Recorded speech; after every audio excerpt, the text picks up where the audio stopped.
is Buddhism? To maintain purity of life is Buddhism. These are three forms of purity: purity of mind, purity of physique, purity of body. धर्म क्या है? धर्म तुम्हारे मन और बुद्धि और तुम्हारे कर्म की एक थ्योरी है। बाबा साहब बहुत निराश हुए, बाबा साहब बहुत उदास हुए। बाबा साहब ने सोचा कि जिन भिक्षुओं का काम समाज को जगाने का काम है, जिन भिक्षुओं का काम लोगों को उपदेश देने का काम है, जिन लोगों को भगवान बुद्ध के संदेश को देने का काम है, वो भिक्षु चुपचाप अपने बुद्ध विहार में बैठा है। मैं जा रहा हूँ वहाँ पर जहाँ लोगों का कत्ल हुआ है, मैं जा रहा हूँ वहाँ पर जहाँ लोगों को छुआछूत के आधार पर उसके घोड़े पर नहीं चढ़ाया जा रहा है, जा रहा हूँ जहाँ इसकी बारात को नहीं चलने दिया जाता है। कहने का मतलब ये है कि जो भी बौद्ध भिक्षु है, जब तक सोशल नहीं होगा, सोशल रिफॉर्मर नहीं होगा, सामाजिक वर्क नहीं करेगा, बुद्ध विहार में पड़ा रहेगा, एक बुद्धं शरणं गच्छामि करने से तुम्हारा कल्याण नहीं होगा। लेकिन हमारे अम्बेडकरवादी इतने अंधभक्त हो गए, चीवर देखा तो सोचा कि साक्षात भगवान बुद्ध आ गए। अरे चीवर के रूप में कोई और भी छिपा हो सकता है। पहले भगवान ने सुनीत को दीक्षा दी, सुनीत वरिष्ठ हुआ, बाद में राजा महाराजाओं को दीक्षा दी और राजा महाराजाओं ने सुनीत को नमस्कार किया। भगवान बुद्ध का धर्म समता का धर्म है। भिक्षु को कोई भी संस्कार नहीं करना चाहिए। दुनिया में जितने भी सन्यासी हैं, कोई भी शादी नहीं पढ़ता, कोई भी कथा भागवत नहीं करता, कोई भी किसी तरह का आयोजन नहीं करता। लेकिन आज भिक्षुओं को देख लिया है कि वो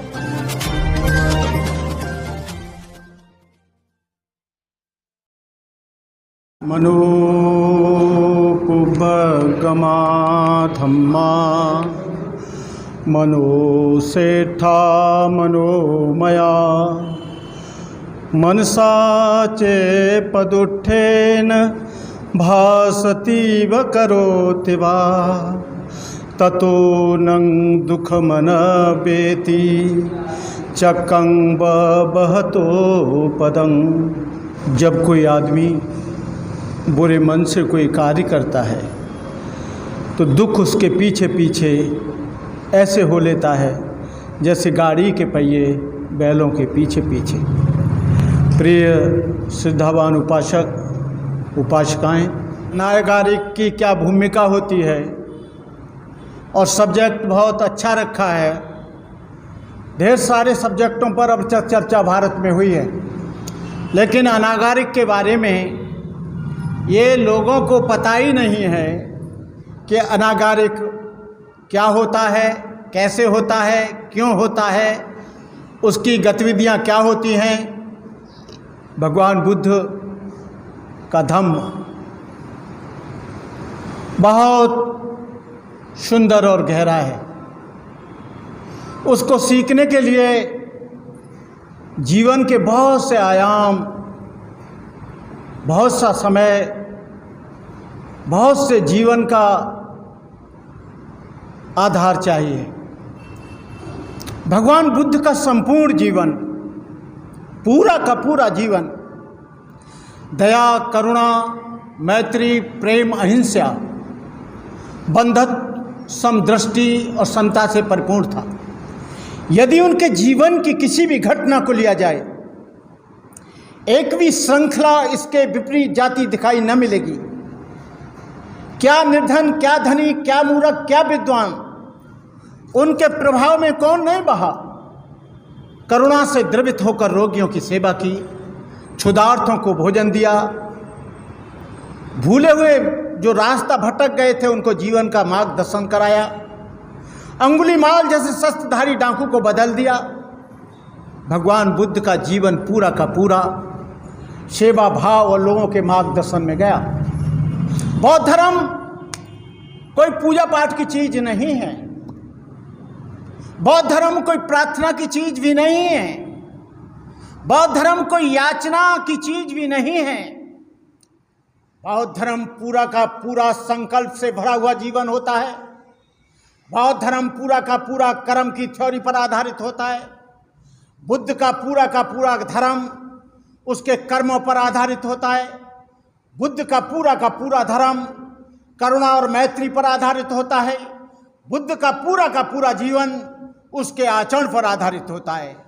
यदि बुद्ध धर्म में से शील को निकाल दिया जाए, यदि बुद्ध धर्म में से करुणा को निकाल दिया जाए, यदि बुद्ध के धर्म में मैत्री को निकाल दिया जाए, यदि बुद्ध धर्म में भ्रातृत्व भाव को निकाल दिया जाए, यदि बुद्ध धर्म में समता का भाव निकाल दिया जाए, तो बुद्ध धर्म जीरो हो जाएगा जी, उसमें कुछ भी नहीं रहेगा। क्योंकि यहाँ ईश्वर नहीं है, आत्मा नहीं है, परमात्मा नहीं है, भाग्य नहीं है, भगवान नहीं है। यहाँ पर केवल मात्र एक आचरण है। What is Buddhism? To maintain purity of life is Buddhism. These are three forms of purity: purity of mind, purity of spirit, purity of body. धर्म क्या है? धर्म तुम्हारे मन और बुद्धि और तुम्हारे कर्म की एक थ्योरी है। जो आदमी जितना अपने मन से पवित्र होगा, जीवन की पवित्रता को बनाए रखना ही धर्म है। और जीवन की पवित्रता कब आएगी? जब आप शुद्ध होंगे, शील का आचरण करेंगे। भगवान बुद्ध ने अपने धर्म को 4 आयामों में बांटा। भगवान बुद्ध ने अपनी दीक्षा को 4 तरह से विभाजित किया। जैसे हिंदू धर्म में भी होता है, एक तो ब्रह्मचर्य होता है, दूसरा गृहस्थ होता है, तीसरा वानप्रस्थ होता है, चौथा संन्यास होता है। इसी तरह से बुद्धिज्म में पहले गृहस्थ होता है, उसके बाद अनागारिक होता है, अनागारिक के बाद श्रामणेर होता है, श्रामणेर के बाद भिक्षु होता है। गृहस्थ का मतलब है उपासक। उपासक के लिए 5 शील निर्धारित किए हैं भगवान बुद्ध ने, और अनागारिक के लिए 8 शील किए हैं भगवान बुद्ध ने। श्रामणेर के लिए 10 शील किए हैं, और भिक्षु के लिए 227 शील किए हैं। अनागारिक के 8 शील कौन से हैं? ये पंचशील तो आप लेते ही हैं रोजाना, लेकिन पंचशील के बाद है विकाल भोजन वेरमणि सिक्खापदम समादयामि, नच्च गीत वादित विसूक दर्शन माला गंध विलेपन धारण विभूषिताना वेरमणि सिक्खापदम समादयामि, उच्चासना महासना वेरमणि सिक्खापदम समादयामि। भिक्षु के उपास इस अनागारिक के 8 शील होते हैं, और जो 8 शीलों पर चलता है वो अनागारिक होता है। अनागारिक की बहुत उपयोगिता है, जैसे बौद्धाचार्य की उपयोगिता है। मैं अनागारिक को बौद्धाचार्य कहूँगा। बौद्धाचार्य इसलिए कहूँगा क्योंकि वो 8 शीलों का पालन करता है, अपने गृहस्थ जीवन को भी चलाता है, धर्म को भी देखता है, समाज को भी देखता है, और समाज को ही नहीं वो सारे लोगों को देखता है। ये जो अनागारिक होता है, अनागारिक की 8 शील होते हैं, और 8 शीलों पर चलकर वो जो भी धार्मिक आयोजन कर्म कांड होते हैं उन सबको कराता है। मैंने विनय पिटक में पढ़ा है कि भिक्षु को कोई भी संस्कार नहीं करना चाहिए। दुनिया में जितने भी सन्यासी हैं, कोई भी शादी नहीं पढ़ता, कोई भी कथा भागवत नहीं करता, कोई भी किसी तरह का आयोजन नहीं करता। लेकिन आज भिक्षुओं को देख लिया है कि वो पंडा हो गए, पुरोहित हो गए। मैंने अपने 40 वर्ष के जीवन में कोई भी संस्कार नहीं किया, लेकिन लोग मुझे बुलाते हैं तो मैं प्रवचन करता हूँ। भगवान बुद्ध का धर्म इतना गहरा है कि आप प्रवचन करेंगे, उसकी वाणी का उद्बोधन करेंगे, उनकी वाणी को संदेश वाहक बनेंगे, तो बहुत से लोग तुम्हारे धर्म और विचार से बदल जाएंगे। लेकिन भिक्षुओं को आज क्या हो गया है? शादी है तो शादी में जाते हैं, नामकरण होता है तो नामकरण में जाते हैं, गृह प्रवेश होता है तो गृह प्रवेश में जाते हैं, मुंडन होता है तो मुंडन में जाते हैं। ये विनय पिटक के और भिक्षु जीवन के खिलाफ है। भिक्षु को नहीं बुलाना चाहिए, बौद्धाचार्य को बुलाना चाहिए, अनागारिक को बुलाना चाहिए। लेकिन क्योंकि भगवान बुद्ध ने कहा कि जब वो कोई संस्कार करेंगे तो उनको लालच हो जाएगा, और लालच होने के बाद उनके सारे शील समाप्त हो जाएंगे। लालच होने के बाद वो भ्रष्ट हो जाएगा। लालच होने के बाद उसके मन में आएगा कि लड़की वाला 500 रुपया दो, लड़का वाला 1000 दो, और वैसा नहीं होगा तो गृह प्रवेश में जाएंगे। अरे उपासक जी, ये आपने क्या थमा दिया? अरे थोड़ा सा और बढ़ा लो। अरे भिक्षु क्या करेगा? भिक्षु को तो कोई ज़रूरत नहीं है, पैसा चाहिए, माध्यम है पैसा, लेकिन पैसा सब कुछ नहीं है। तो मैं बहनों भाइयों से कहना चाहूँगा कि अधिक से अधिक आप अनागारिक बने। बाबा साहब डॉक्टर अम्बेडकर ने जब बर्मा में बुद्ध विहारों में गए, बाबा साहब को या तो अधिकतर भिक्षु सोए हुए मिले या आंख मीच कर एक कोने में बैठे हुए मिले। बाबा साहब बहुत निराश हुए, बाबा साहब बहुत उदास हुए। बाबा साहब ने सोचा कि जिन भिक्षुओं का काम समाज को जगाने का काम है, जिन भिक्षुओं का काम लोगों को उपदेश देने का काम है, जिन लोगों को भगवान बुद्ध के संदेश को देने का काम है, वो भिक्षु चुपचाप अपने बुद्ध विहार में बैठा है। आज मैंने देखा है कि बहुत भिक्षु केवल बुद्ध विहारों में पड़े हैं, उपासक खाने के लिए देता है, खूब मोटे हो रहे हैं, बड़े बड़े उन पर मोबाइल फोन हैं। जो मोबाइल फोन तुम पर नहीं आईकॉन का, वो मोबाइल भिक्षुओं के पास मिल जाता है। कहने का मतलब यह है, भिक्षु अपने आप को अलंकृत करता है, भिक्षु अपने आप को धनाढ्य बनने की कोशिश करता है। भगवान बुद्ध तो राजा से रंक बन गए, वो भिखारी बनकर सड़क पर आ गए। और आज का जो भिक्षु है भिखारी बनकर वो राजा बनना चाहता है। वो सोचता है कि मैं आज ही बन जाऊं, आज भिक्षु बना है। लेकिन उपासकों को ये भी सोचना पड़ेगा, क्योंकि भगवान बुद्ध का धर्म सीनियरिटी और जूनियरिटी का धर्म है। भगवान बुद्ध का धर्म इस बात को देता है, चाहे एक दिन पहले उसकी दीक्षा हुई है, यदि बेटे की दीक्षा 2 दिन पहले हो जाए, बाप की दीक्षा 2 दिन बाद हो, तो बाप छोटा हो जाएगा, बेटा बड़ा हो जाएगा। बाप जो है उस बेटे को नमस्कार करेगा, क्योंकि यहाँ पर वरिष्ठता के अनुसार यहाँ पर उसको दीक्षा दी जाती है। जब राजा महाराजाओं की दीक्षा हो रही थी और सुनीत नाम का जो झाड़ू लगाता था वो बार बार छुप जाता था, बार बार ओट में आ जाता था। भगवान बुद्ध की उस पर नजर पड़ी। भगवान बुद्ध ने कहा, आनंद देखो ये कौन है, क्यों भयभीत हो रहा है इस धर्म की सभा में? कभी आता है, कभी छुप जाता है, कभी आता है, कभी उधर चला जाता है, कभी आता है, कभी दीवार की ओट में चला जाता है।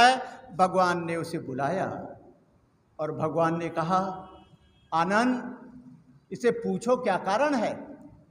उसने कहा, तथागत ये लोग हमें अंत्यज मानते हैं, ये लोग हमें शूद्र मानते हैं, ये लोग हमें नीच मानते हैं, ये लोग हमें डौम मानते हैं, इसलिए मैं छुप रहा हूँ, इसलिए मैं बैठ रहा हूँ। भगवान ने कहा, क्या तू भिक्षु बनना चाहेगा? तेरी नीचता आज खत्म हो जाएगी, तेरा शूद्रपन आज खत्म हो जाएगा, तेरी जाति आज खत्म हो जाएगी। उसने कहा, ठीक है, मैं बन जाऊंगा।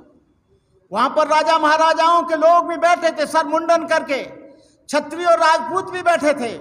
उन्होंने कहा, पहले हमारी दीक्षा होगी, इसकी बाद में होगी। भगवान ने कहा, नहीं, ये उम्र में भी छोटा है, जाति में भी छोटा है और काम में भी छोटा है। पहले मैं इसको दीक्षा दूंगा, बाद में तुमको दीक्षा दूंगा। पहले भगवान ने सुनीत को दीक्षा दी, सुनीत वरिष्ठ हुआ, बाद में राजा महाराजाओं को दीक्षा दी और राजा महाराजाओं ने सुनीत को नमस्कार किया।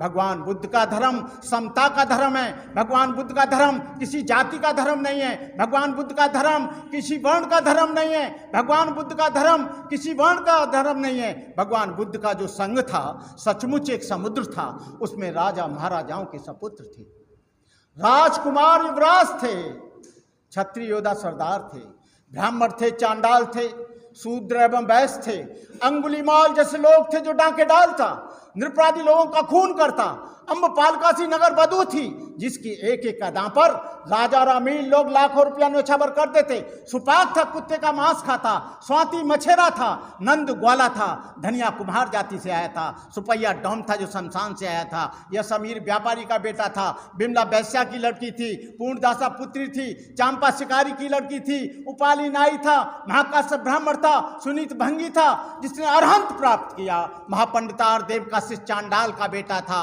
इसलिए भगवान बुद्ध ने कहा, न जच्चा बसलो होती, न जच्चा होती ब्राह्मणो, कम्मनो बसलो होती, कम्मनो होती ब्राह्मणो।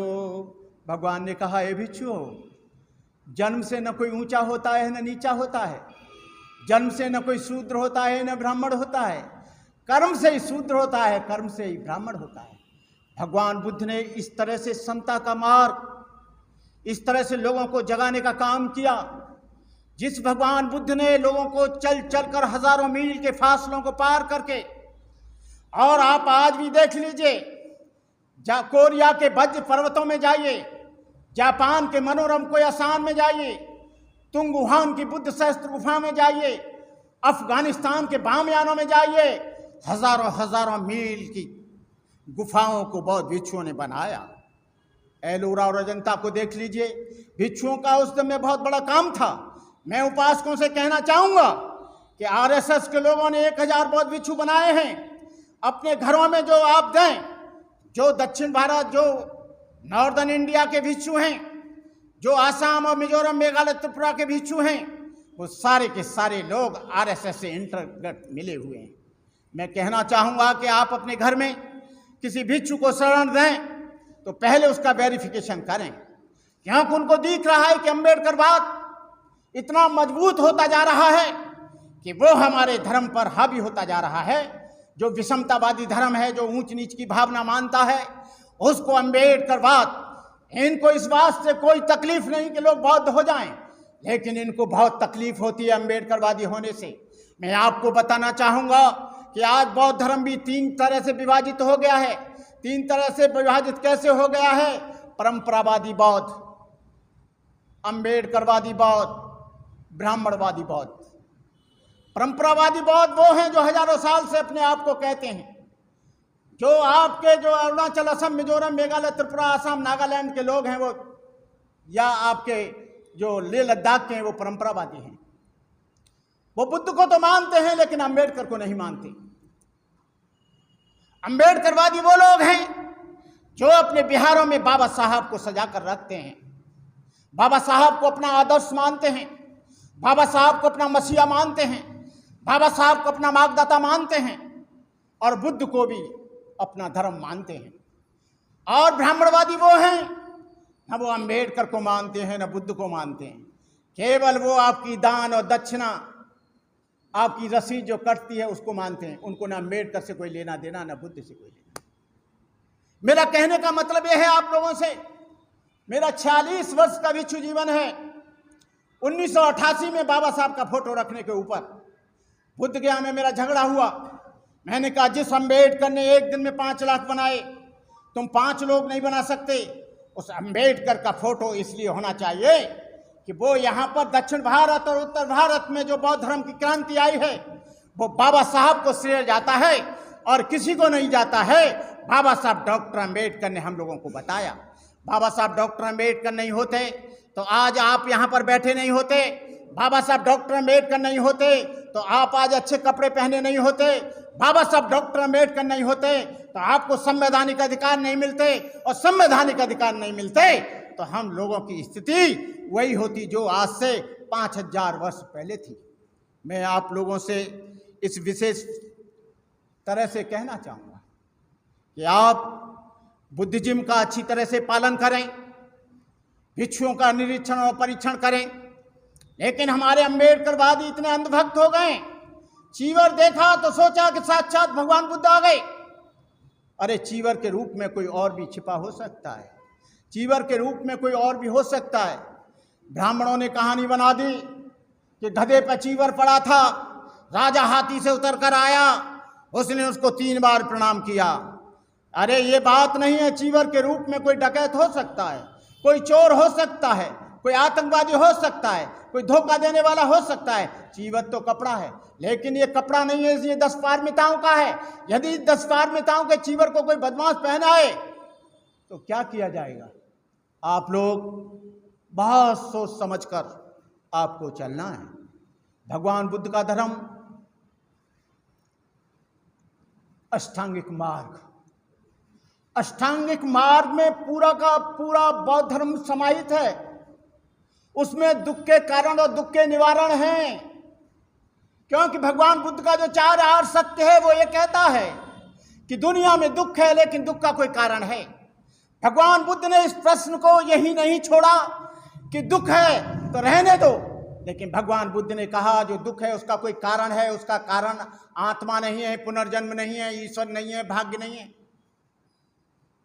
लेकिन उसका निवारण हो सकता है, उसको खत्म किया जा सकता है। कोई भी दुनिया में ऐसी समस्या नहीं जिसका समाधान न हो, लेकिन समाधान कब होगा? जब हम अच्छे कर्म करेंगे।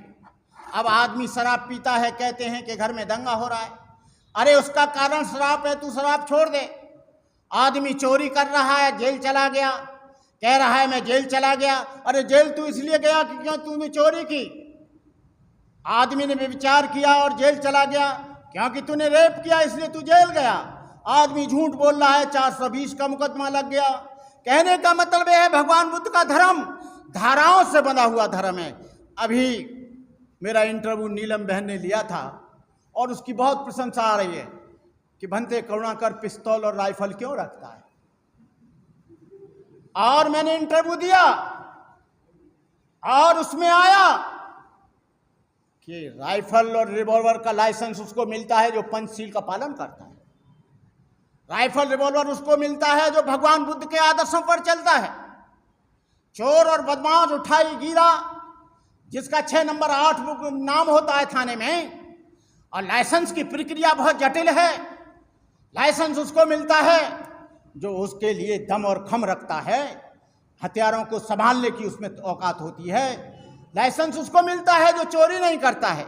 लाइसेंस उसको मिलता है जो झूठ नहीं बोलता है। लाइसेंस उसको मिलता है जो हत्या नहीं करता है। लाइसेंस उसको मिलता है जो दारू नहीं पीता है। लाइसेंस उसको मिलता है जिसका मानसिक संतुलन ठीक है। लाइसेंस उसको मिलता है जो सदाचारी है। लाइसेंस उसको मिलता है जो शीलवान है। लाइसेंस उसको मिलता है जो दुराचारी नहीं है। लाइसेंस उसको मिलता है जो पूरा का पूरा लाइसेंस का वेरिफिकेशन हर साल पुलिस और डीएम और एसपी के द्वारा होता है। लाइसेंस की प्रक्रिया इतनी जटिल कर दी है कि आम आदमी को लाइसेंस मिल नहीं सकता। पहले इसकी रिपोर्ट जाती है डीएम और एसपी के यहाँ, एसपी के यहाँ से डीएसपी के यहाँ, डीएसपी के यहाँ से थाने के यहाँ, थाने से लेके कानूनगो के यहाँ, कानूनगो के यहाँ से तहसीलदार के यहाँ, तहसीलदार के यहाँ से पटवारी के यहाँ, पटवारी के यहाँ से ग्राम पंचायत के यहाँ, ग्राम पंचायत के यहाँ से एसडीएम के यहाँ, एसडीएम के यहाँ से एलआईयू के यहाँ, लोकल इंटेलिजेंस ब्यूरो को यहाँ। जब ये 10 रिपोर्ट लग जाती हैं, करेक्टर सही होता है, वो वेरिफिकेशन करता है, तब उसको लाइसेंस मिलता है। मैंने तो कोई गलत नहीं किया, मैं तो भगवान बुद्ध के रास्ते पर चल रहा हूँ। अरे भगवान बुद्ध के तथा तुम भंते करुणा करके हथियारों से तुमको बड़ी आपत्ति है, लेकिन तुम्हारे राम जी के पास बहुत बड़ा तीरकमान है, तुम्हारे गणेश जी के पास चक्र सुदर्शन है, तुम्हारी दुर्गा के पास तलवारें हैं, श्री कृष्ण जी के पास चक्र सुदर्शन है, हनुमान जी के पास गदा है। एक भी देवता ऐसा नहीं जो हथियारों से परे हो। यदि भंते करुणाकर भी रखता है तो तुम्हारी क्या प्रॉब्लम है। कहने का मतलब यह है कि शूद्र ना रखे, वो भयभीत होते हैं।